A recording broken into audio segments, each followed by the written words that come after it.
ओं नारायणं नमस्कृत्य नरं चैव नरोत्तमं देवीं सरस्वतीं व्यासं ततो जयमुदीरयते मुखं करोति वाचालं पंगुलं भयते गिरिं यत्कृपात्तमहं वन्दे परमानन्दमाधवं निगमकल्पतरोर्गलितं फलं सुखमुखादमुट्टद्रवसंयुतं पिबत भागवतं रसमालयो मुहुरो रसिका भूमिभावुकाः ओं व्यासं वसिष्ठनप्तारं शक्तिपौत्रमकल्मषं पराशरात्मजं वन्दे सुगतातं तपोनिधिं ओं व्यासाय विष्णुरूपाय व्यासरूपाय विष्णवे नमो ब्रह्मनिधये वासिष्ठाय नमो नमः ओं श्री परमात्मने नमः ओं नमो भगवते वासुदेवाय। वर्तमान 12 अध्याय 10 स्कंध 22 अध्याय ये वस्त्रहरण प्रसंग आसो देखा। श्री शुक उवाच हेमंते प्रथमे मासी हेमंत ग्रीष्म वर्षा ग्रीष्म कथा वर्णना कराला वर्षा ऋतु कथा वर्णना करा शरत भी वर्णना कराला तापर हेमंत आसो तेणु हेमंत ऋतु आसो हेमंत ऋतुर ग्रीष्म है बैशाख ज्येष्ठ वर्षा आषाढ़ श्रावण शरत भाद्रव आश्विन हेमंत कार्तिक मार्गशीर एक कथा पक्का से कहते हेमंते प्रथमे मासी हेमंत ऋतुर प्रथम मासटा है कार्तिक मास कौन से सन्देह नहीं कि भूल नहीं नंद ब्रज कुमारिका तेणु सी नंद राज्य ब्रज ब्रजांगना माने ब्रज कुमारी माने अंगना कुमारी माने विवाह करुवा कन्यका माने कौन कले चेरुहु हविष्यम कार्तिक मासरे सब हविष करती भोर उठिक गाधाती ये सब करती कात्यायनी व्रत माँ को पूजा करवा किंतु इठी टीकाकार इठी लिखिं आमर धिक्कार या मार्गशीर मास प्रथम माने हेमंत प्रथम मास को मार्गशीर बोली कहला उठू तू पाइलु तोर मार्गशीर मास किए बसिक गुड़ा कार्तिक मास गोटे हुए कार्तिक व्रत कराए सब हुए मार्गशीर आसो कूड़ तो मार्गशीर मासटा हेमंत ऋतुर प्रथम मास हो पार ना कश्विनी काले एड़ा सब टीका भी सब भूल लिखाई काटियो कह तेरे कहले छाड़ कौन मिल हैं हाँ सी दीदी मस तो गोटे गोटे ऋतु आ ग्रीष्म ऋतु आरंभ कले ग्रीष्म वर्षा शरत पर हेमंत आसो हेमंत तो कार्तिक मार्गशीर आसो कूड़ तेणु हेमंतर प्रथम मास है कार्तिक मासटा भी आमर हविष मास बा गोटे व्रत करवा मास कार्तिक व्रत स्वतंत्र बही अच्छी सब हो रोचे समस्ते करती अनेक बहुत लोक तेणु सेटा कार्तिक मासरे ये कौन कले हविषान्न भक्षण करती सब भुंजाना कात्यायनी अर्चन व्रतम कात्यायनी की अर्चन कले आप्लुत्याम भसिकालिंद्या जलांते चोदिते अरुणे कृत्वा प्रतिकृति देवी आनर्चु नृप सैकति कहले आप्लुत्य अंभसी कालिंद्या कालंदी जल स्नान करी अरुण जलांते चोदिते अरुणे स्नान करी अरुण उदय हुए कृत्वा प्रतिकृति सैकति प्रतिकृति बालुकार गोटे माँ मूर्ति तैयारी करी देवी आनर्चु कात्यायनी के पूजा करुले उमा कात्यायनी गौरी ये माने पार्वती गंधमाली सुरभि बड़ी धूप दीपक उच्चावच्ची चोपहारी प्रबाल फलतंडुली कौन कौन देकर पूजा करते बाली रे माँ दुर्गा मूर्ति कर पकाउले गंध फूलमाल सुरभि बड़ी आ सुगंधि द्रव्य अगुरु प्रभृति देकर बड़ी माने पूजा उपकरण आनी धूप दीप नैवेद्य सब करी उच्चावच्ची चोपहारी ଯିଏ ଯାହା କିଏ ଭଲ ଫୁଲଟିଏ ଗୁଠି ଫୁଟିଛି କି ଆଣିଛି ବାଡ଼ିରେ କ'ଣ ଗୋଟେ ଫଳ ହେଇଛି ତାକୁ ନେଇଗଲା ଏଇ ପ୍ରକାର କରିକିରି ପ୍ରବାଳ ଫଳ ତଣ୍ଡୁଳେଇ ହେଇକି ଫଳ ତଣ୍ଡୁଳ ମାନେ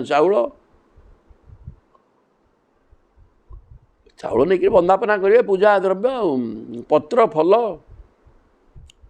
ଚାଉଳ ଆଦିରେ ଦେବୀଙ୍କର ପୂଜା କରୁଥିଲେ ମାଟିରେ ମାନେ ବାଲି ଆଣିକିରି ମୂର୍ତ୍ତି ତିଆରି କରିକିରି କାତ୍ୟା କ'ଣ ପୂଜା କରି ମାଗୁଥିଲେ ନା କାତ୍ୟାୟନୀ ମହାମାୟେ ମହାଯୋଗୀନ୍ୟଧୀଶ୍ୱରୀ ନନ୍ଦ ଗୋପସୁତମ ଦେବୀ ପତିଙ୍ଗମେଙ୍ଗେ କୁରୁତେ ନମଃ ଇତି ମନ୍ତ୍ର ଜପନ୍ତ୍ୟସ୍ତାଃ ପୂଜାଂ ଚକ୍ରୁଃ କୁମାରିକା। ନନ୍ଦ ବ୍ରଜର କୁମାରୀ ମାନେ କୁମାରୀ ଶବ୍ଦର ଅର୍ଥ ଯେଉଁମାନେ ବିବାହ କରିନାହାନ୍ତି ସେ କୁମାରୀ ମାନେ କ'ଣ କଲେ କାତ୍ୟାୟନୀ ତାଙ୍କୁ କହିଲେ ପ୍ରାର୍ଥନା କରୁଥିଲେ ପୂଜା କରିକିରି ଯେ ହେ କାତ୍ୟାୟନୀ ହେ ମହାମାୟେ କ'ଣ ମାୟାର ମାଲିକିଆଣୀ ନିଜେ ତ ମାୟା ଆଉ ମୂର୍ତ୍ତିମାନ ମାୟା ମହାମାୟୀ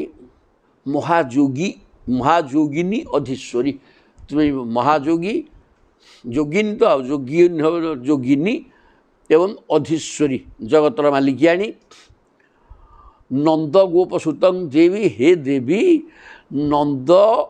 ନନ୍ଦନନ୍ଦନ ଗୋପକୁମାର କୃଷ୍ଣଚନ୍ଦ୍ରଙ୍କୁ ପତି ମେ କୁରୁ ମୋର ପତି କରିଦିଅ। ପତି ମାନେ ଅଜୟପତି କି ନାହିଁ ମୋ ସ୍ୱାମୀ ମାନେ ତାଙ୍କ ସହିତ ମୋର ବିବାହ ପ୍ରସଙ୍ଗ ସ୍ୱାମୀ ବିଲକୁଲ କୁହାଗଲା ସ୍ୱାମୀ ତ ବହୁତ ଅର୍ଥ ହେବ ମୋର ମାଲିକ କରିଦିଅ ହେବ କିନ୍ତୁ ଏମାନେ ପ୍ରକୃତରେ ପ୍ରଭୁଙ୍କୁ ସ୍ୱାମୀ ରୂପରେ ପାଇବା ପାଇଁ ଚିନ୍ତା କରୁଥିଲେ। ଏଠି ସ୍ୱାମୀ ମାନେ ମାଲିକ ଚାକର ପାଠ ନୁହେଁ ବିଲକୁଲ ସ୍ୱାମୀ ସ୍ତ୍ରୀ ସମ୍ପର୍କ ଏଇ ଉଦ୍ଦେଶ୍ୟରେ ଏ କୁମାରୀ ଗୁଡ଼ାକ ତେଣୁ ତା ବ୍ରତ କରିକିରି କହିଲେ ହେ ମହାମାୟେ ହେ କାତ୍ୟାୟନୀ ହେ ଯୋଗିନୀ ହେ ଅଧୀଶ୍ୱରୀ ମାଲିକିଆଣୀ ପୃଥିବୀର ନନ୍ଦ ଗୋପସୁତମ ନନ୍ଦନ ଗୋପ କୁମାର ଶ୍ରୀକୃଷ୍ଣଚନ୍ଦ୍ରଙ୍କୁ ହେ ଦେବୀ ଆମର ପତି କରିଦିଅ ତୁମକୁ ନମସ୍କାର ତେ ନମଃ ଚମତ୍କାର ଇତି ମନ୍ତ୍ର ଜପ ଏଇ ପ୍ରକାର ଏଇ ତାଙ୍କର ମନ୍ତ୍ର ବା ପ୍ରାର୍ଥନା ଏଇଗୁଟାକ ଥିଲା ୟା ନା ମନ୍ତ୍ର ହଉ ସେଇଟା ତାଙ୍କର ପ୍ରାର୍ଥନା ଥିଲା ପୂଜା କରିକିରି ପୂଜାଞ୍ଚକ୍ରୁ କୁମାରିକା ଏବଂ ମାସଂ ବ୍ରତଂ ଚେରୁଃ ଏମିତି କାର୍ତ୍ତିକ ମାସ ଗୋଟିକା ଆଗ ବ୍ରତ କଲେ କୁମାର୍ଯ୍ୟ କୃଷ୍ଣ ଚେତସା ସମସ୍ତ କୁମାରୀମାନେ ତାଙ୍କର ଚିତ୍ତ କୃଷ୍ଣଙ୍କ ପାଖରେ ଥାଏ କିଏ କ'ଣ କହୁଛି କେହି ଜାଣୁନାହାନ୍ତି ସମସ୍ତେ କହିଲେ ଆମର ସ୍ୱାମୀ କୃଷ୍ଣ ହେଇଯାଆନ୍ତୁ ଏ କଥା ମାଆଙ୍କୁ ପ୍ରାର୍ଥନା କରି ସ୍ତୁତି କରିକିରି ମାଗନ୍ତି ପୂଜା କରନ୍ତି ଭୋରୁ ଉଠିକିରି ଯାଇକିରି ଭଦ୍ରକାଳୀ ସମାନର୍ଚୁ ଭୂୟାତ୍ ନନ୍ଦସୁତ ପତି ଏ ପ୍ରକାର ଭଦ୍ରକାଳୀ ବା ମା ଦୁର୍ଗାଙ୍କୁ ସମାନର୍ଚୁ ପୂଜା କରିକିରି ନନ୍ଦସୁତ କୃଷ୍ଣଚନ୍ଦ୍ର ଆମର ପତି ହୁଅନ୍ତୁ ଏକଥା ମାଆଙ୍କୁ ମାଗୁଥିଲେ 1 ମାସ ପର୍ଯ୍ୟନ୍ତ ବ୍ରତ କରିକିରି ସେମାନଙ୍କର ଚିତ୍ତ କୃଷ୍ଣମୟ ହେଇକରି ଥିଲା ଗୋପାଙ୍ଗନାର ଚିତ୍ତ ଗୋପୀର ସମସ୍ତଙ୍କର ଚିତ୍ତ କୃଷ୍ଣମୟ ସେଗୁଡ଼ାକ ତପସ୍ୱୀ ଗୁଡ଼ାକ ଜନ୍ମାନ୍ତର ସାଧନା ଥିଲା ଯେମିତି ଏଡ଼ିକି ଟିକିଏ ପିଲା 3 ବର୍ଷିଆ ପିଲା ବର୍ତ୍ତମାନ ଭାଗବତ କହୁଛି ସେଇ ପ୍ରକାର ତାଙ୍କର ସଂସ୍କାର ଥିଲା କୃଷ୍ଣ ହିଁ ସର୍ବସ୍ୱ ବୋଲିକି ସେ ମୂଳ ଧରିକିରି ଆସିଛନ୍ତି ତା ପତି ଦିଅ ଆମର ପତି କରିଦିଅ ବୋଲି ମାଆଙ୍କୁ ମାଗିଲେ ଆଉ କ'ଣ ଉଷସି ଉତ୍ଥାୟ ଗୋତ୍ରୀ ସ୍ୱୈରୋନ୍ୟନ୍ୟା ବଦ୍ଧବାହବ କୃଷ୍ଣ ମୁଚୈଃ ଜଗୁଃ ଜାନ୍ତ୍ୟଃ କାଳିନ୍ଦ୍ୟାଂ ସ୍ନାତୁ ମନ୍ୱହଂ ପ୍ରତିଦିନ ପ୍ରତିନିତ୍ୟ ଅନ୍ଧାର ଥିବ ଭୋରୁ ଉଠି ଉଷସି ଉତ୍ଥାୟ ଉଠି ପଡ଼ିକିରି ଗୋତ୍ରୀ ସ୍ୱୈଃ ଗୋତ୍ରୀ ପ୍ରତିଦିନ ଖୁବ୍ ସକାଳୁ ଶଯ୍ୟା ତ୍ୟାଗ କରି ହାତ ଧରାଧରି ହୋଇ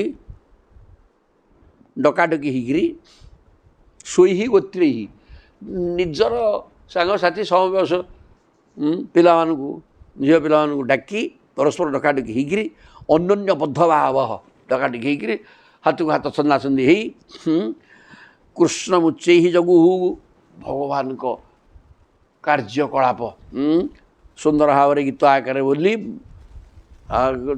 ମଜା କରିକି ଯାଉଥିଲେ। ଜାନ୍ତ୍ୟ କାଳିନ୍ଦ୍ୟାଙ୍ଗ ଜାନ୍ତ୍ୟ କାଳିନ୍ଦୀ ମାନେ ଯମୁନା ଯମୁନାକୁ ଯିବା ସମୟରେ ପରସ୍ପର ହାତ ଧରାଧରି ହେଇକିରି କୃଷ୍ଣଙ୍କ ସମ୍ପର୍କିତ ଗୀତକୁ ବୋଲି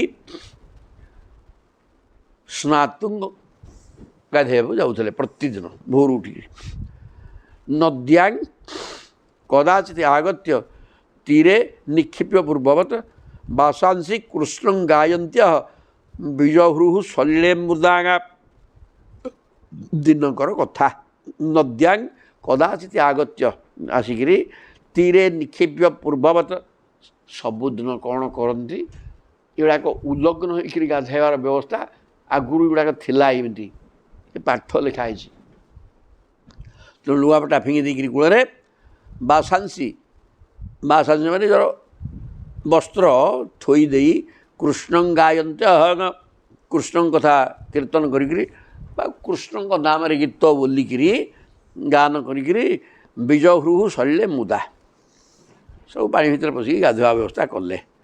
ଭଗବାନ ତଦଭିପ୍ରୀତ୍ୟ କୃଷ୍ଣ ଯୋଗେଶ୍ୱରେଶ୍ୱର ବୟସୀ ଆବୃତ ତତ୍ର ଗତଃ ତତ୍ କର୍ମ ସିଦ୍ଧ।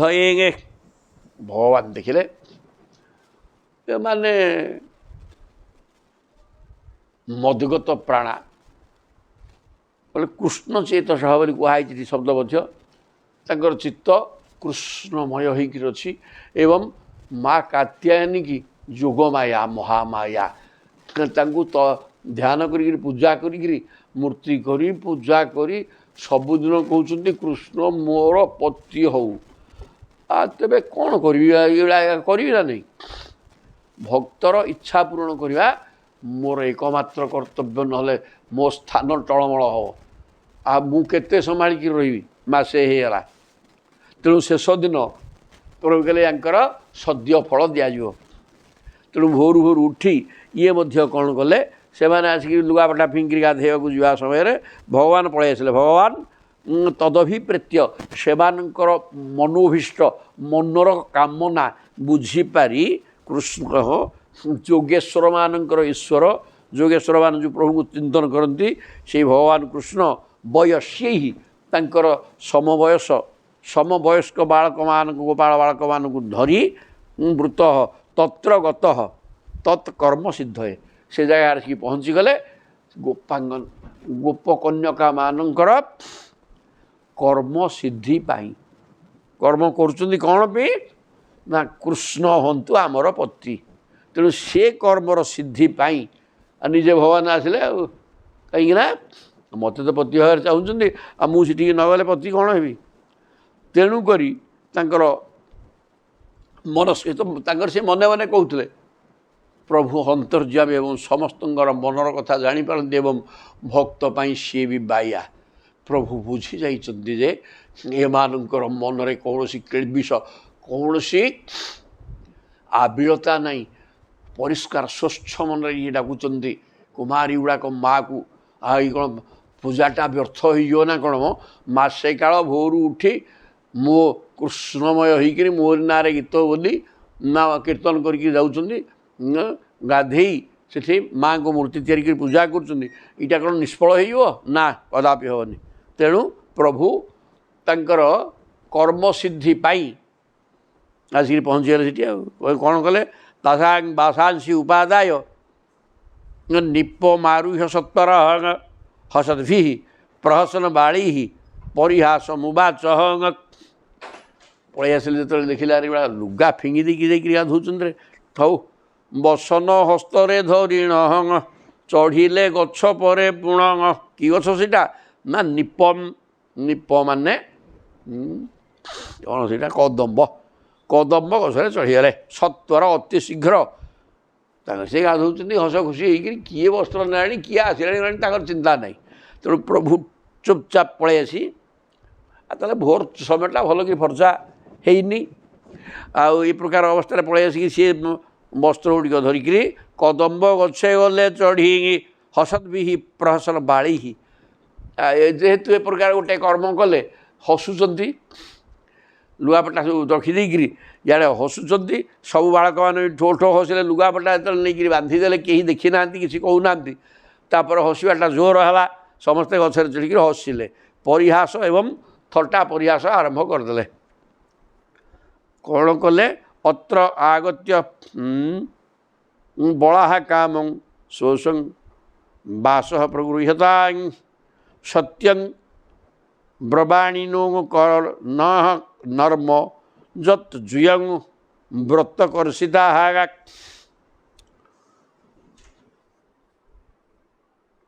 ସେ ନିଜେ ମଧ୍ୟ ହସି ହସି ଗୋପୀମାନଙ୍କୁ କହିଲେ କ'ଣ କହୁଛନ୍ତି ଆରେ କୁମାରୀମାନେ ଅତ୍ର ଆଗତ୍ୟ ଅବଳାହା ତୁମେ ହେଲ ଦୁର୍ବଳା ଅବଳା ଦୁର୍ବଳା ବଳ କମ୍ ଟିକେ ତେଣୁ ତୁମେ ବର୍ତ୍ତମାନ ଅତ୍ର ଆଗତ୍ୟ ଏଠିକି ଆସ କାମମ୍ ସ୍ୱ ଇଚ୍ଛାରେ ସୋଂ ସୋଂ ବାସ ପ୍ରଗୃହ୍ୟତା ତେଣୁ କ'ଣ ଉଲଗ୍ନ ହୋଇକିରି ଗାଧୋଉଥିଲ ସେ କ'ଣ କରୁଥିବ ମୋର କହିବାର କିଛି ନାହିଁ ତୁମ ବସ୍ତ୍ର ଗୁଡ଼ାକ ଦେଖୁନ ପବନ ଉଡ଼େଇକି ଆଣିଲା ଆମେ ବାନ୍ଧି ଦେଇଛୁ ଗଛରେ ତୁମ ବସ୍ତ୍ର ଯେଝାର ଯିଏ ବସ୍ତ୍ର ଚିହ୍ନିକିରି ନିଅ ଏକଥା ପ୍ରଭୁ ହସି ହସିକିରି ପରିହାସ କରିକିରି କହିଲେ ସତ୍ୟମ୍ ବ୍ରବାଣୀ ନୋ ନର୍ମ ସତ କହୁଛି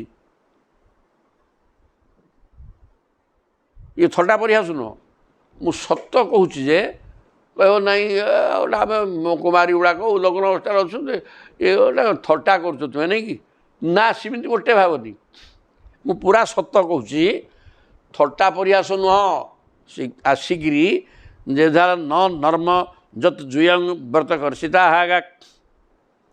ବ୍ରତ କରିକି ତୁମେମାନେ ବର୍ତ୍ତମାନ କୃଶ ହେଇଗଲଣି ଝଡ଼ିଗଲଣି ମାସେ କାଳ ସବୁଦିନ ଲାଗିକିରି ଗୋଟେ ବକ୍ତ ହବିଷ କର୍ଣ୍ଣ ଖାଉଛ ରାତି ସନ୍ଧ୍ୟାବେଳକୁ ତେଣୁ ସତେ ବହୁତ ଶୁଖି ଗଲେଣି ଦୁର୍ବଳ ହେଇସାରିଲେଣି ତେଣୁ ତୁମ ସାଙ୍ଗେ ଥଟ୍ଟା ଖେଳିବାକୁ ମୋର କ'ଣ ମନ ହେଉଛି ବର୍ତ୍ତମାନ ମୁଁ ମୋଟେ ଥଟ୍ଟା କରୁନାହିଁ ପକ୍କା ସତ କଥା କହୁଛି ତୁମେ ମୋ ନିକଟକୁ ଇ ଗଛ ମୂଳକୁ ଆସ ଏବଂ ଯେ ଯାହାର ବସ୍ତ୍ରକୁ ଚିହ୍ନିକିରି ନେବାର ବ୍ୟବସ୍ଥା କର ଏ କଥା ଘୋଷଣା ହେଇଗଲା ଇଏ ଗାଧୋଉଛନ୍ତି ଜାଣିନାହାନ୍ତି ଲୁଗା କୁଆଡ଼େ ଗଲାଣି ତାପରେ ନ ମୟାଗା ଉଦିତ ପୂର୍ବଂ ବା ଅନୃତଂ ତଦିମେ ବିଦୁଃ ଏକୈକଶଃ ପ୍ରତିଚ୍ଛଧ୍ୱଂ ସହୈବୂତ ସୁମଧ୍ୟମାହାଙ୍ଗା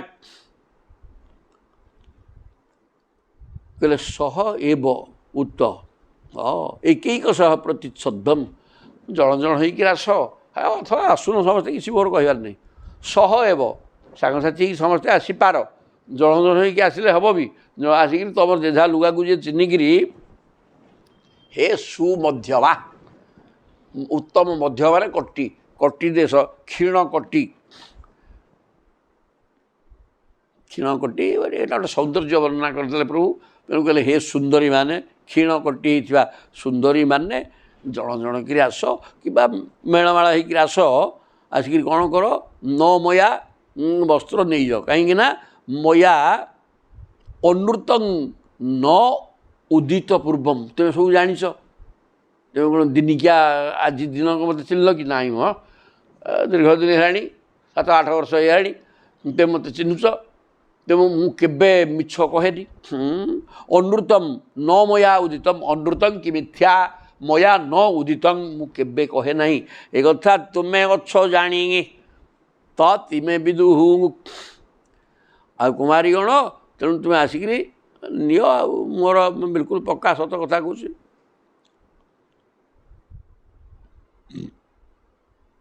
ତୁମ ଇଚ୍ଛା ମୋର ସାଥିରେ କୌଣସି ତୁମେ ଆସ ଯେମିତି ଜଣ ଜଣ ହେଇକିରି ଆସ ଦଳ ସମସ୍ତେ ଏକାଠି ଆସ ମୋର କହିବାର କିଛି ନାହିଁ ଆସିକିରି ନେଇଯାଅ ମୁଁ ଆଦୌ ମିଛ କେବେ କହେନି ତୁମେ ତ ଜାଣିଛ ସବୁ 8 ବର୍ଷ ହେଲା ମୋତେ ଦେଖିଲେଣି ତେଣୁ ଯାହା କହୁଛି ସତ ତସ୍ୟ ଖେଳିତମ୍ ଦୃଷ୍ଟ୍ୱା ଗୋପ୍ୟ ପ୍ରେମ ପରିପ୍ଲୁତା ଆଗା ये कथा शुणिकी गोपांगना मान भितर कृष्ण प्रेम आहरी प्रबल भाव कहले धन्य होगलु आम जहाँ को पति रूप में पाइब मने मने प्रकार चिंतन कर पति रूप में पाइबा इच्छा करी कात्यायनी व्रत कलु सी प्रभु स्वयं आसिक विराजमान कर तेरे कौन से असुविधा नहीं तस्य तो क्षीणितम यही प्रकार यहाँ थट्टा भाया अजय कहीं बुझ थट्टा कर तेणु भगवान यही प्रकार हास्य विनोद थट्टा कथा को देखी गोपांगन मानकर हृदय प्रेम प्रेम प्लावित होगला प्रेम परिपूर्ण होगला हृदय व्रीडिता प्रेक्ष्य चान्योन्यम समस्ते लज्जित हेले युवती गुड़ाक उल्लंघन होगी गाधौं तेणु लज्जिता होकर परस्पर को चाहिकी जात हासा न निर्जजु परस्पर को चाहिए हसिले हेले कौन कहते आम कृष्ण आम युवती गुड़ाक उल्लंघन होकर गाधौचे आम किमी जा पाखक वस्त्र आनी तेणु परस्पर को चाहिए हसाहसी हेले एवं न निर्जजु मोटे पानी बाहर ना एवं ब्रुवती गोविंदे नर्मणांगा आक्षिप्त चेतस आकंठमग्न शीतोदे बेपमाना तमो तंग अब्रुवन ये प्रकार गोविंदे ब्रुवती भगवान कृष्ण ये प्रकार कहते नर्मणा आक्षिप्त चेतस से विनोदवाणी शुणी कुमारी मानकर चित्त श्रीकृष्ण को आड़ को आहरी अधिक टाणी होगला नर्मणा आक्षिप्त चेतस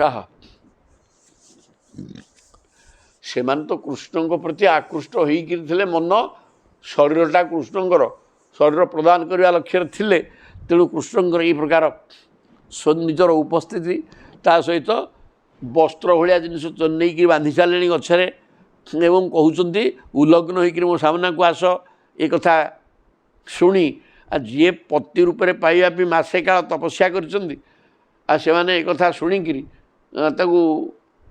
खराप आदौ लगुना हृदय प्रेम मग्न हो सारा किंतु जेहेतु युवती गुड़ाक लज्जा गोटे जिन असला नहीं तेणु से लज्जाटा गोलमाल पकड़ा क्षिप्त चित कृष्ण प्रति ये सी कहते कथा से दोष नहीं कि ये से जीवार भी कौन आपत्ति ना मन पूरा फुल ठीक अच्छी ठीक जीवार आम कौन असुविधा ना हम तो पति रूप में पाइबा तो ध्यान करते मसे है जीवार असुविधा कौन अच्छी कितु ये गोटे ग्रुप आम जड़े किए था लाजा फाज छाड़ी पलैब गोटे ग्रुप युवाक एत लोक परस्पर देखा देखी गला आसिक लज्जाटा कुआड़े जीव बापा तेणु लाजुटा गोलमाल पकड़ा आकंठ मगे सी बेसी जहाँ टे उपरक उठला भी ठिया होते टे पूरा कंठ पर्यंत मग्न होकर बुडिक रहिले शीतोदे इे शीत टे हूँ शीत जल भितर बेपमाना हाँ थरिले तंग अब्रुवन कृष्ण को कहते कौन कहले माँ नयं भो कृथा स्वांगतु नंदगोप सुतम प्रियं जानिमुंग ब्रजश्लाघ्यम देहि बासांसी वेपिता मानयम भो कहले हे आम प्रिय श्रीकृष्ण मानयम भो कृष्ण भो कृथास्वांतु नंद गोपसुतं प्रियम हे नंद हे गोपसुत ना नंद गोप कहले भी नंद गौड़ पुओ माँ पक्का पाठ ये हे नंद गोपसुत बोले नंद गौड़ंकर पुओ तुम्हें हूँ आमर अत्यंत प्रिय तेणु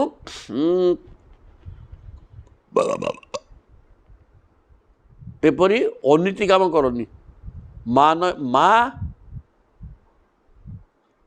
आनयम्भो कृथा एभलिया काम अनीति काम करनी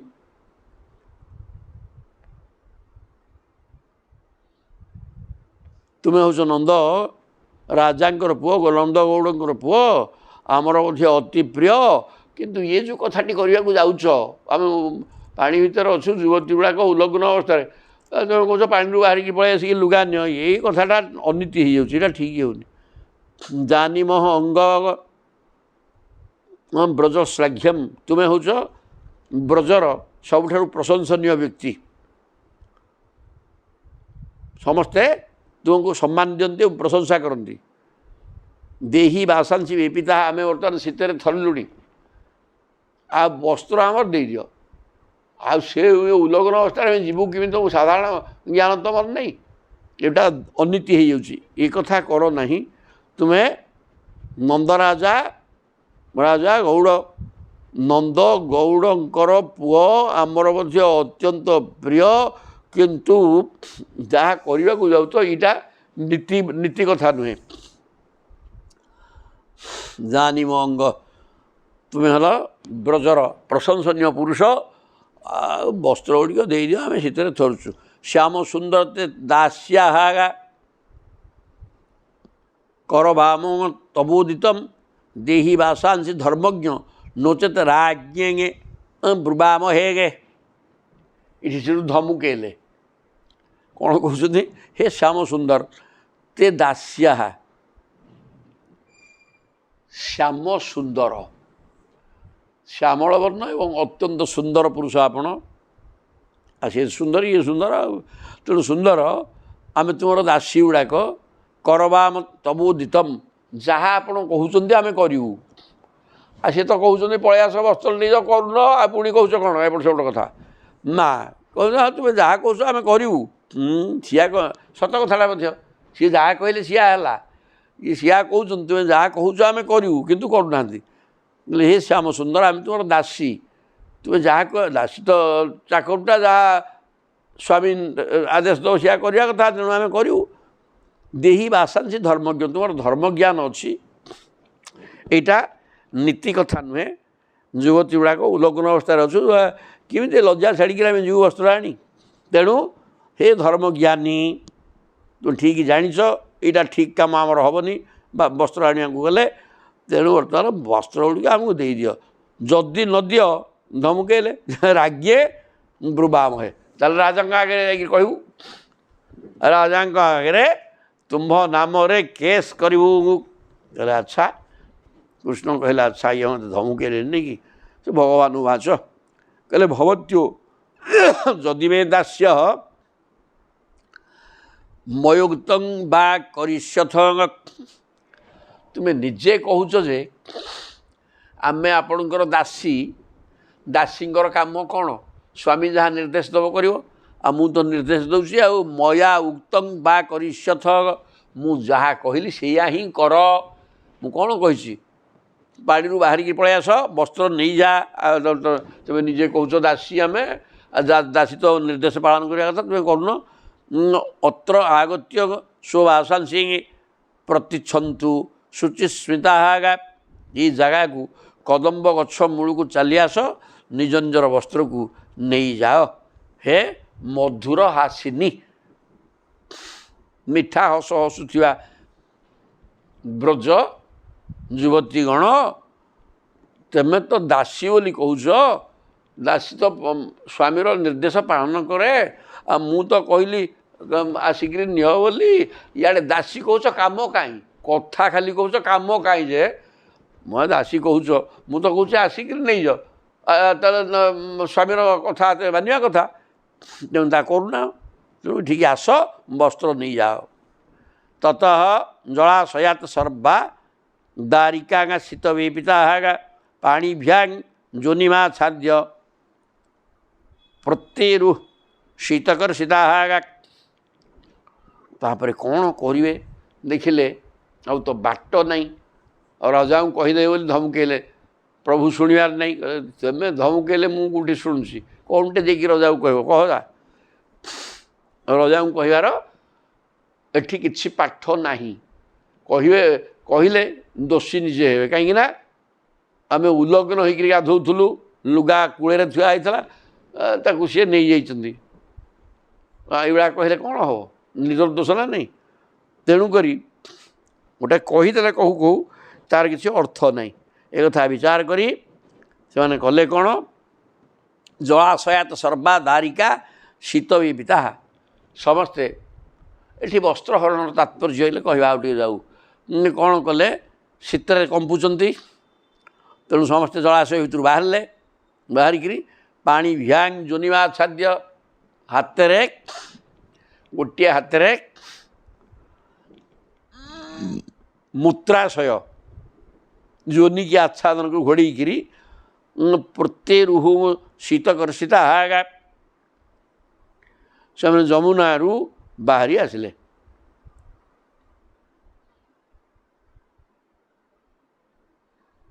ସେତେବେଳକୁ ଶୀତ କାଳରେ ସେମାନଙ୍କୁ ବଡ଼ କଷ୍ଟ ହେଉଥାଏ। ଭଗବାନ आहताभिक्षंग शुद्ध भाव प्रसादित स्कंदे निधाय वासांसी प्रीत होग प्रवाच सस्मित भगवान देखिले जहाँ ये दासी जहाँ कही पालन कले कथा मुझे जहाँ कह तो कले तेणु भगवान भगवान आहता भिक्षंग से शुद्ध भाव देखी भगवान बहुत प्रसन्न हो गए। शुद्ध भाव प्रसादित विशुद्ध भाव माने एमाने मो प्रति समर्पित भाव रही यार प्रमाण हो गला मु कथा कहली आस बोली एमाने पालन कले एक कथा शुद्ध भाव को देखिकी खुशी हो गले प्रभु स्कंदे निधाय तेणु बास वस्त्र गुड़ा कांधे धरिकी प्रीत प्रेम रे हसी हसिक प्रभु कहते कौन कहले जुयम विवस्त्रा जदपु धृतव्रता व्यगाहते तत् व्यगाहत तदु देवहेलन बद्धांजलि मूर्ध्य पनुत्तये अहसः अंघसः कृत्वा नमु अधो वसनम प्रगृह्यता कहले सेमती कि कौन वस्त्र देदी हेनी कौन है पुणी आ गए केस आसीगला जुयम विवस्त्रा जदपु धृतव्रता तुम मैंने व्रत कर कि नहीं व्रत कर तुम गोटे अभिलाष अच्छी व्रत सिद्धि हाँपाई बर्तमान जद बिना वस्त्र जुयम विवस्त्रा जत अपह इे व्रत कर सियाड़े विवस्त्र होकर पानी रे पशिक गाधौच विगाह व्यगाहत एतत् देवहेलनम वरुण देवता ना नहीं वरुण देवता को उल्लग्न होकर भितर पशिबाटा वरुण भितर यह उचित नुहे ये वरुण को तुम्हें असम्मान कर इे व्रत कर तेणु व्रत सिद्धि वरुण को आग सम्मान दवा दरकार ना तुम व्रत सिद्धि हम केमती ये कथा शुणा पर से ब्रजकन्या युवती मैंने कौन करेंगे कहले अरे एत दिन तो व्रत कलु जदि सिद्धि न हो तो भूल हो प्रभु जहाँ व्रत सिद्धि जहाँ कहे क्या करवा तेणु बद्धांजलि नमस्कार कर नमस्कार मुद्रा रे मूर्धनि उपन मूर्ध्य पनुत्तये अंघस यही जो पाप वरुणकर हेला रूपक पाप उल्लग्न अवस्था पानी पशिबा तुम्हें कर पापरू मुक्ति पाई बद्धांजलि पुटरे नमस्कार मुद्रा रे विनीत भाव में वरुण को प्रार्थना कर जे आम पाप क्षय कर दियो बोले तुम व्रत सिद्धि हम ना व्रत भंग हो व्रत भंग हो भी भूल इे कृष्ण मिलने तेणुक बाध्य होकर कौन कले कृत्वा नमः अधू वसनम प्रगृह्यता नमस्कार कर वरुण को जे आमर दोष को क्षमा कर दियो बोली तापर वस्त्र नहीं जा माने भगवान देखिले ये गोटे लाज जदि ये आम मोर पूरा प्रेमा भक्ति आगे पाखे अच्छी मत समर्पित हाँपाई शरीरटा को समर्पण करदेवाई मो पाखे एमानकर उद्देश्य अच्छी पुणी लाज करुँच कहीं लाजटा तो गोटे प्रतिबंधक परदा पाचेरी मझे मो भी मु एवं मोपांगना मान भितर ये लाज रूपक परदाटा रही ये परदा न हटिला पर्यंत एमानंकर भक्ति भाव ठीक बोली प्रमाणित हो पारना ये लाजटा को छाड़े सीना आम भितर प्रेम भाव आसो लाज थिला पर्यंत ये माने मो प्रति समर्पित नुहंती से लाज को हटाइबा पाई ए प्रकार व्यवस्था करा जो हटिଯିव तुम मन संपूर्ण खोला हो ना मनरे गोटे कें टिके अच्छी से जो लाज रूप कें टिकक रहा ता द्वारा खोला हृदय तुम प्रभु को प्रेम कर पार ना तेणु से लाज को हटाइवाई पहले नमस्कार कर तुम्हें दोषी अच्छ वरुण पाखे आ तुम व्रत कर व्रत नष्ट हो नमस्कार कले जाकर हम अब वस्त्र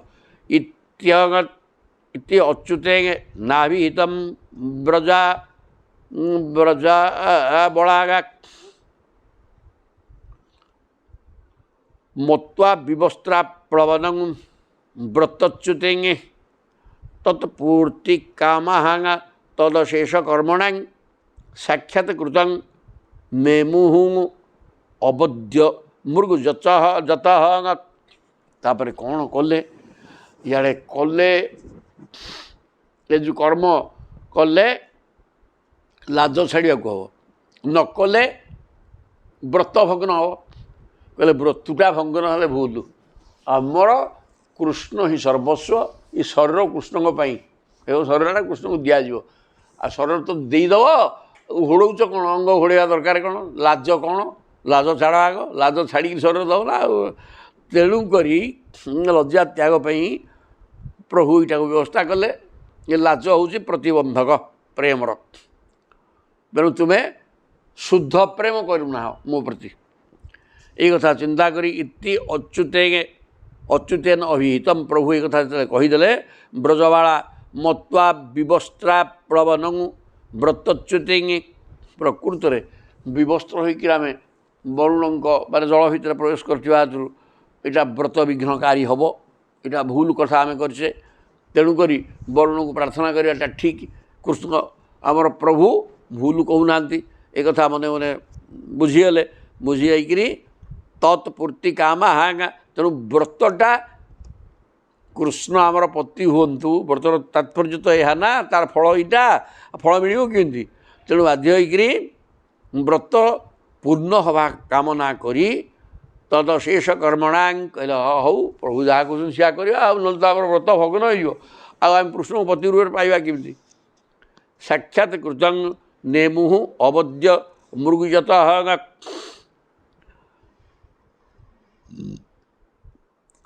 व्रतर दोष आसीगला तेणु से ही दोष क्षमा करी सेमानकर व्रत को निर्विघ्न पूर्ण करने को सेमाने दुई हाथ जोड़िकी समस्त कर्मर साक्षी श्रीकृष्ण को नमस्कार कले तत्पूर्ति खामा तदशेष कर्मणा साक्षात कृतम समस्त कर्मर साक्षी होउछन्ति भगवान किए कौन कर्म करुच्ची ठीक कि भूल ताहा प्रभु हेले परमात्मा समस्त भीतर रही बुझुंट तेणु ये यांक कर्मर साक्षी मध्य प्रभु कहले तो प्रभु होउछन्ति स्वयं ये सबू कर्मर साक्षी तेणुक सामने आम ठीक लाइन करदे ना व्रत भंग लाभ कौन हम नेमुहु अवध्य मृगजत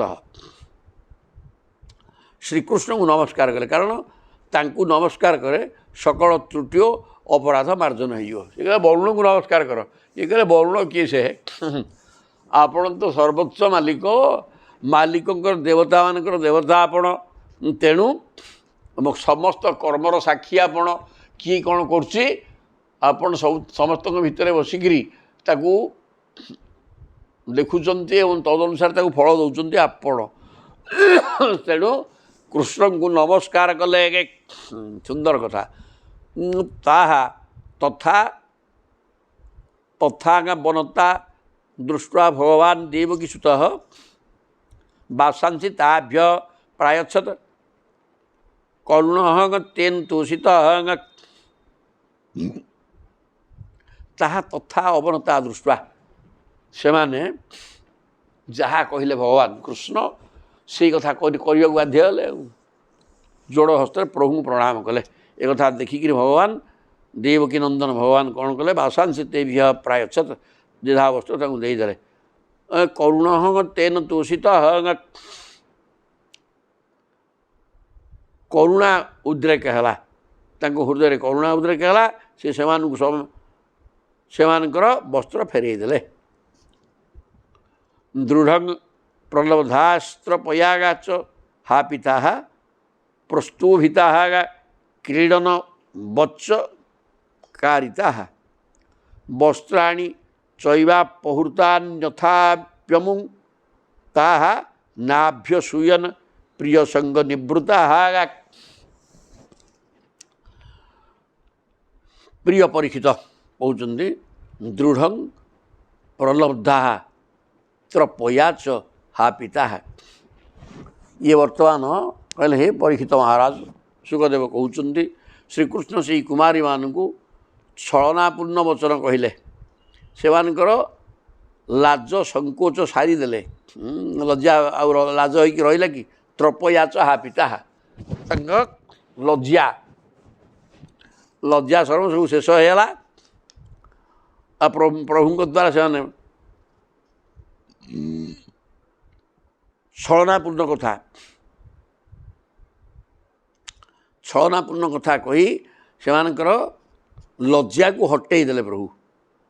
ପ୍ରସ୍ତୁଭିତା କ୍ରୀଡ଼ନବଚ୍ଚ କାରିତା, ଲାଜ ହଟିଗଲା, ସେମାନଙ୍କୁ ଆଉ ଥଟ୍ଟା ପରିହାସ କଲେ ଓ ସେମାନଙ୍କୁ କାଠ କଣ୍ଢେଇ ପରି ନଚେଇଲେ। କିଏ? ପ୍ରଭୁ। ସେମାନଙ୍କୁ ଏଇଟା ଗୋଟେ ଲାଜର କଥା, ଯୁବତୀ ଗୁଡ଼ାକ ପାଣିରେ ଉଲ୍ଲଙ୍ଘ ହେଇକି ବସିଥିଲେ, ଆଉ ତେଣୁ ବସ୍ତୁଟାକୁ ଦେଇଦେବା ପାଇଁ କେତେ ପ୍ରକାର ସର୍ତ୍ତ କଲ, ନାହିଁ ହେବନି। ତଥାପି ସିଏ ଲାଜ ଛାଡ଼ିକିରି ଆସିଲେ, ନିଜ ଯୌନ ଅଙ୍ଗକୁ ଘୋଡ଼େଇକିରି ହାତରେ କହିଲେ ନାଇଁ ସେ କଥା ହେବନି, ତୁମେ ପୁଣି ଦୋଷ କରିଛ ବରୁଣଙ୍କ ପାଖରେ, ଏବଂ ସିଏ ନହେଲେ ବ୍ରତଭଗ୍ନ ହେଇଯିବ, ତାଙ୍କୁ ଇଏ କର, ପ୍ରଣାମ କର। ତେଣୁକରି ବର୍ତ୍ତମାନ ହଟହଟା କରିଛନ୍ତି ପ୍ରଭୁ, ତାଙ୍କୁ ଛଳନାପୂର୍ଣ୍ଣ କଥା କହି ଲଜ୍ଜାକୁ ହଟେଇବା ବ୍ୟବସ୍ଥା କଲେ। ପ୍ରସ୍ତୁଭିତା ଏବଂ ତାଙ୍କୁ କାଠ କଣ୍ଢେଇ ଭଳିଆ ନଚେଇଲେ, ଯାହା କହିଲେ ସିଏ ଆସିକି କଲେ ଶେଷକୁ। ଆଉ କ'ଣ? ବସ୍ତ୍ରାଣି ଚ ଏବ ଅପହୃତାନି ଅଥାପି ଅମୁଙ୍ଗୁ,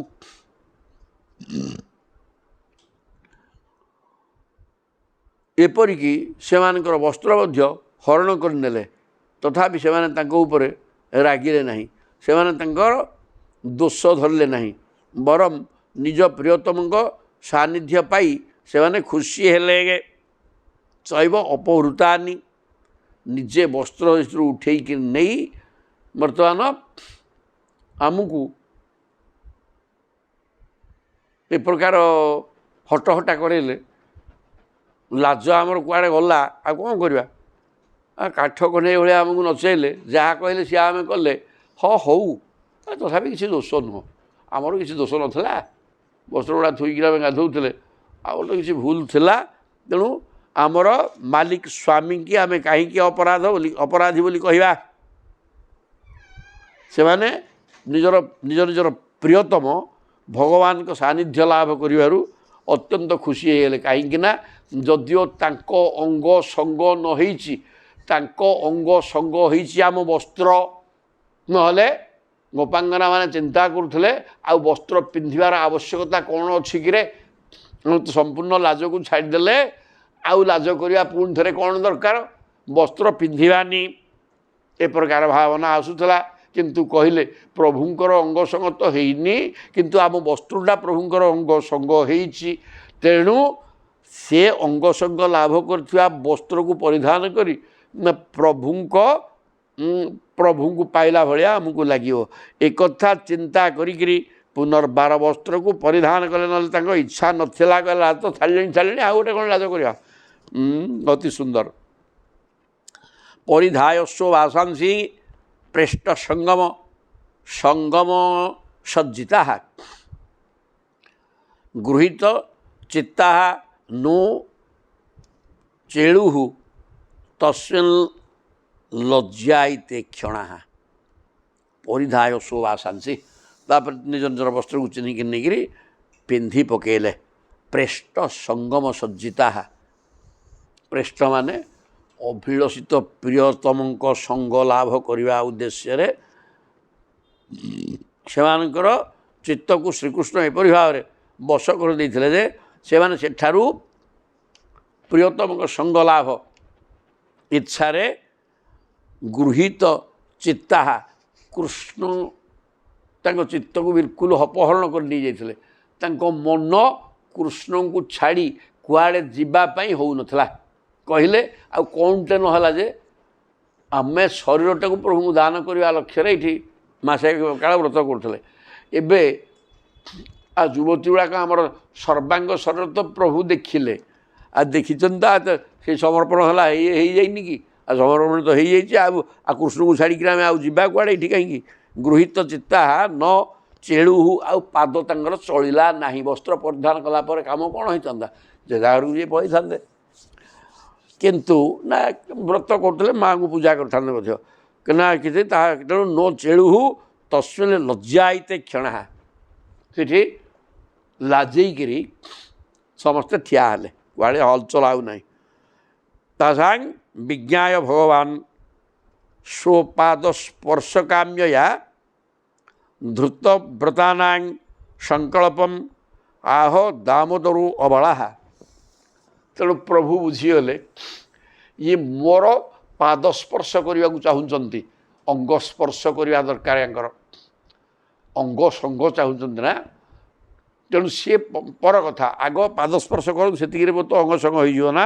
ତେଣୁ ତା ସାଙ୍ଗ ବିଜ୍ଞା ଭଗବାନ ବୁଝିଗଲେ ଇଏ ମୋ ଶରୀର ସ୍ପର୍ଶ ନ କଲା ପର୍ଯ୍ୟନ୍ତ ଏମାନେ ଏଠାରୁ ଯାଇପାରିବେ ନାହିଁ। ତେଣୁ କ'ଣ କଲେ?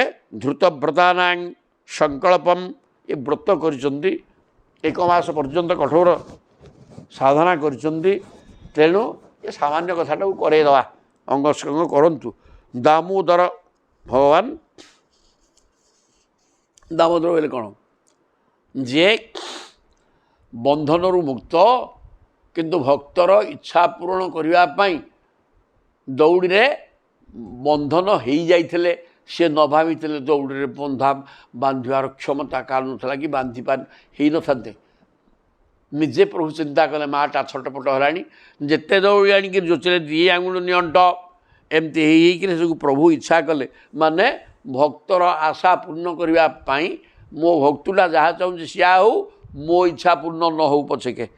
ଏମନ୍ତ ହେଉଛନ୍ତି ଭଗବାନ। ଦାମୋଦର ଶବ୍ଦର ଅର୍ଥ ଏପରି କାହାର ବୁଝିବାକୁ ହେବ। ତେଣୁ ଏଠି ମଧ୍ୟ ଇଏ ଭକ୍ତା, ଏମାନେ ଭକ୍ତ, ଏମାନେ କ'ଣ କଲେ? ଏମାନେ ଚାହୁଁଛନ୍ତି ଯେ ପ୍ରଭୁଙ୍କର ଅଙ୍ଗ ସ୍ପର୍ଶ କଲେ ଆମେ ଯାଇକିରି ବୁଝିବା, ନହେଲେ ଆଉ ଯାଇ ହେବନି। ତେଣୁ ପ୍ରଭୁ କ'ଣ କଲେ? ଆରେ ଠିକ୍ ଅଛି, ଅଙ୍ଗ ସ୍ପର୍ଶ ହଉ, କ'ଣ ଅସୁବିଧା ହେଇଯିବ। ତାପରେ ସଂକଳ୍ପ ବିଦିତ ସାଧ୍ୟ ଭବତୀନାଂ ମଦର୍ଶନମ୍ ମୟାନୁମୋଦିତ ଶୋଷୌ ସତ୍ୟୋ ଭବିତୁମର ହତି। ପ୍ରଭୁ କହିଲେ ସଂକଳ୍ପ, ଗୀତା କହିଛନ୍ତି ସଂକଳ୍ପ ପ୍ରଭବାଦ କାମାନ। ଗୋଟେ କ'ଣ କରିବାକୁ ଚାହୁଁଛ, ଆଗ କ'ଣ କରୁଛ? କର୍ମ କରିବା ପୂର୍ବରୁ ଏ ପୂଜା କରିବ, ଅମୁକ କରି ସଂକ୍ରାନ୍ତି କରି ଯେଉଁ ଘର ପ୍ରତିଷ୍ଠା କରିବା, ଆଗ ସଂକଳ୍ପ ହେଉଛି ନା। କ'ଣ କରୁଛି? ସଂକଳ୍ପ କରିକି ତାପରେ କର୍ମ ଆରମ୍ଭ ହୁଏ। ସଂକଳ୍ପ ପ୍ରଭବାନ କାମାନ, ଗୀତା ତାହା କହିଲେ। କାମ ଗୁଡ଼ାକ ସଂକଳ୍ପରୁ ସୃଷ୍ଟି ହୁଏ। ଆଗ ସଂକଳ୍ପ କରିବ, ତାପରେ କର୍ମ କରିବ। ତେଣୁ ଏମାନେ ସଂକଳ୍ପ କରିଛନ୍ତି ଯେ କୃଷ୍ଣ ଆମର ପତି ହେବେ। ଆଉ କୃଷ୍ଣ ପତି ହେବା ସଂକଳ୍ପ କରିକି କର୍ମ କଲ। ସଂକଳ୍ପ ବିଦିତ। ପ୍ରଭୁ କହିଲେ ତୁମେ କ'ଣ ସଂକଳ୍ପ କରିଛ, କ'ଣ ସଂକଳ୍ପ କରି ଇ ବ୍ରତ କରିଛ, ସେ କଥାଟି ମୁଁ ଭଲ ରୂପେ ଜାଣିଅଛି। ତୁମେ ମୋତେ ବତେଇଛ କି? ନା ନାଇଁ ମ, ତୁମେ କିଏ କହିବା ବି କହିନ, କିନ୍ତୁ ମୁଁ ତ ସବୁ ଜାଣେ। ଆଉ ତେଣୁ ମୁଁ ତୁମର ସଂକଳ୍ପ, ଇଏ ଯେଉଁ ବ୍ରତ କଲନି କି ମାସେ ପର୍ଯ୍ୟନ୍ତ ଭୋରୁ ଉଠିକିରି, ଇଏ କ'ଣ ପାଇଁ କରିଛ ସେ କଥା ମୋତେ ଜଣାଅଛି। ହେ ସାଧ୍ୟ, ହେ ସତୀ ସାଧ୍ୱୀ ଗୋପ ଯୁବତୀ ମାନେ, ଭବତୀନାଂ ମଦର୍ଶନମ୍, ଆପଣମାନେ 1 ମାସ ଲାଗିକିରି କ'ଣ ସଂକଳ୍ପ କରିକିରି ମହାମାୟାଙ୍କୁ ପୂଜା କଲେ, ସେ କଥାଟି ମୋତେ ଠିକ୍ ଭାବରେ ଜଣା। ମୟା ଅନୁମୋଦିତ ଶୋଷୌ, ତେଣୁ ତୁମେ ତୁମର ବ୍ରତ ନଷ୍ଟ ହେବ ନାହିଁ। কর্ম নষ্ট হব ନାହିଁ। কর্ম ফଳ ଦେଇକିରି ବିନାଶ ଫଳ ନ ଦେଲା ପର୍ଯ୍ୟନ୍ତ କର୍ମ ନଷ୍ଟ ହବ ନାହିଁ। ତେଣୁ ତୁମେ ସତ୍ ମନରେ କୌଣସି କପଟ ନ ରଖି ସ୍ୱଚ୍ଛ ମନରେ ମୋତେ ପାଇବା ଇଚ୍ଛା କରିକିରି ବ୍ରତଟି କରିଛ। ତେଣୁ ମୁଁ ତାକୁ ଅନୁମୋଦନ କଲି, ଗ୍ରହଣ କରିଗଲି। ତୁମେ ଯାହା ଚାହୁଁଛ ତାହା ଅବଶ୍ୟ ହେବ। ସୋ ସତ୍ୟ ଭବିତୁମାର ହତି। ତୁମ ଅଙ୍ଗ ସଙ୍ଗ ଦରକାର, ମୁଁ ତୁମର ପତି ହେବା ଦରକାର। ଏଇ ତ କଥାଟା ହେବ, ଏଇ ମୁହୂର୍ତ୍ତରେ ନୁହେଁ।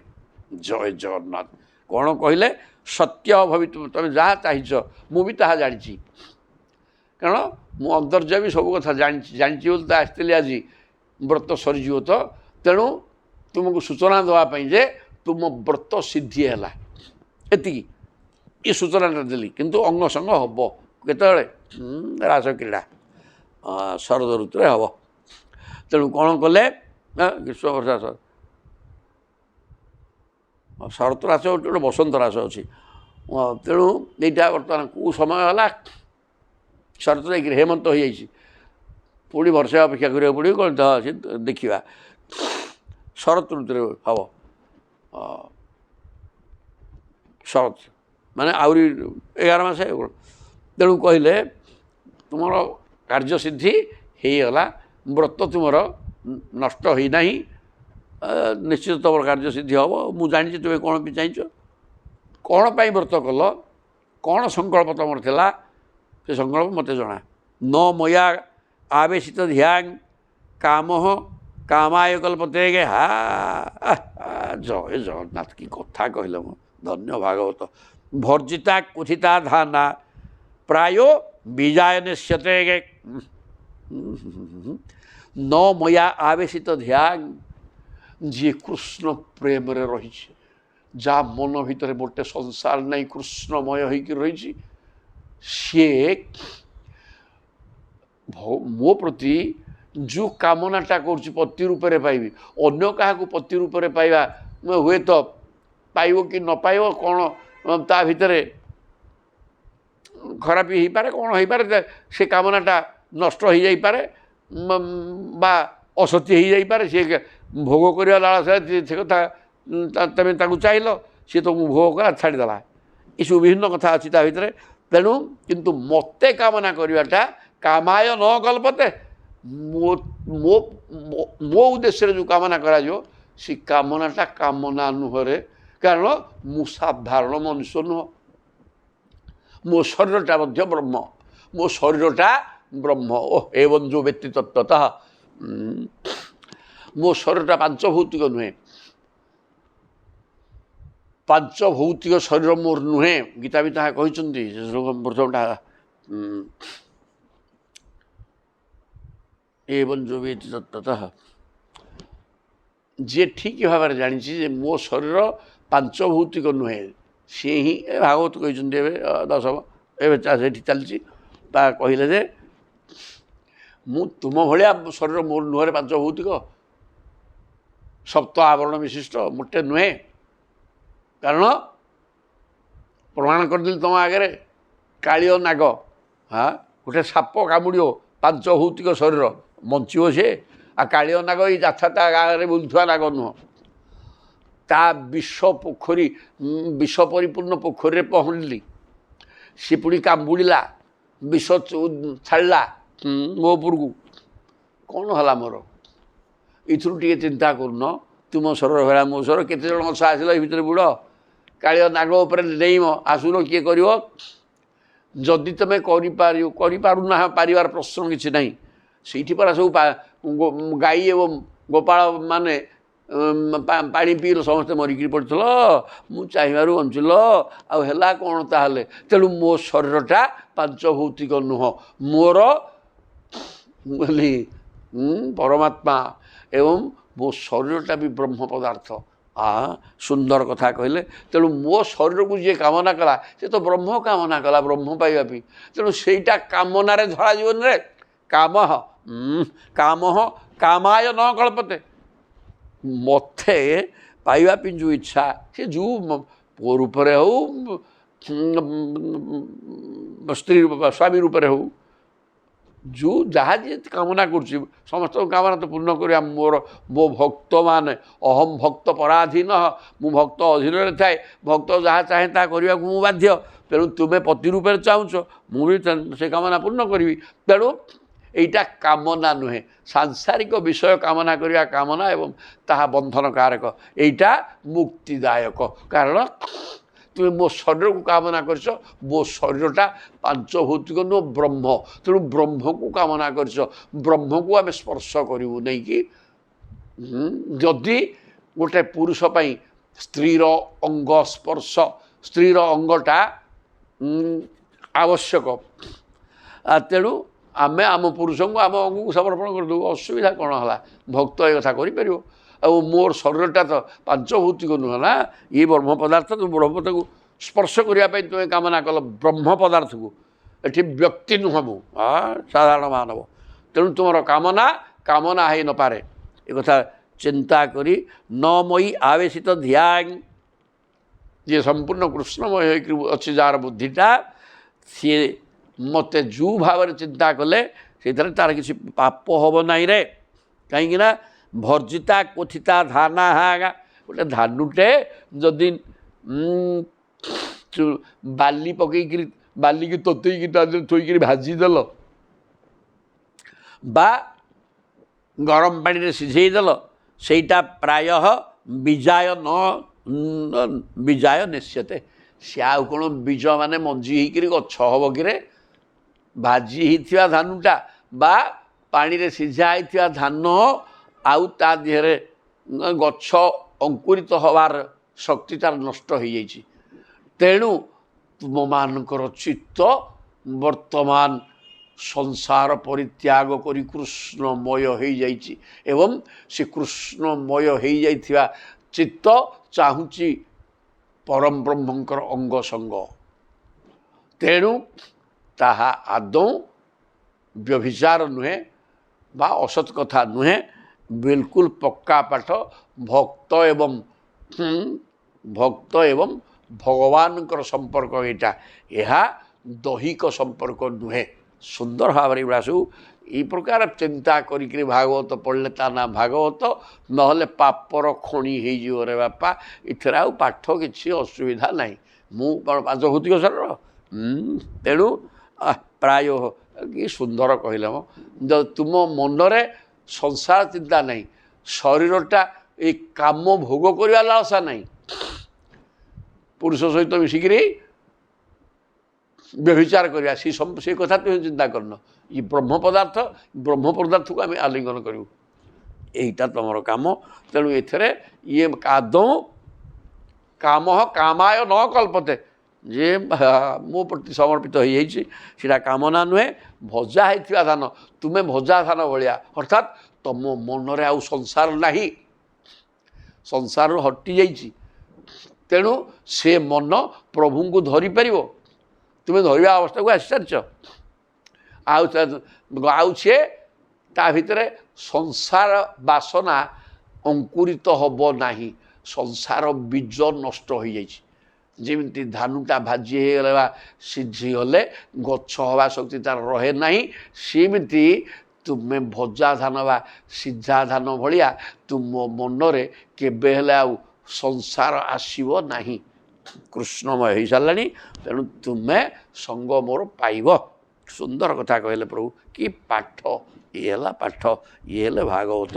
ୟାକୁ ଏ ପ୍ରକାର ବୁଝିଲେ ଯାଇକି ରହ। ନହେଲେ କୃଷ୍ଣ ବ୍ୟଭିଚାର କରୁଥିଲେ, ଯାଉନ, ସେ ଭଗବାନ ନା, ଏସବୁ ଜିନିଷ ନୁହେଁ।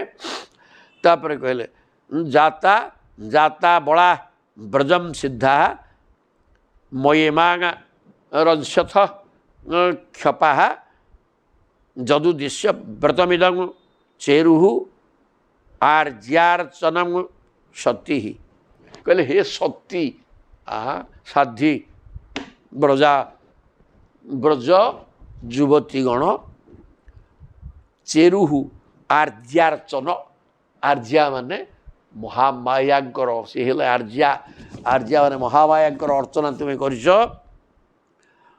ବ୍ରତମିଦମ୍ ଯତ୍ ଉଦ୍ଦେଶ୍ୟ, ଯେଉଁ ଉଦ୍ଦେଶ୍ୟ ରଖିକିରି ये महामायाଙ୍କ अर्चना कल 1 मास लगिकी हे सती माने जाता बर्तमान ताहा मनस्कामना पूर्ण हो कौन असुविधा नहीं जाता अबला ब्रजम बर्तमान तुम्हें ब्रज को हाँ ब्रज को फेरी जाओ सिद्धा मया इमा रंशथ क्षपा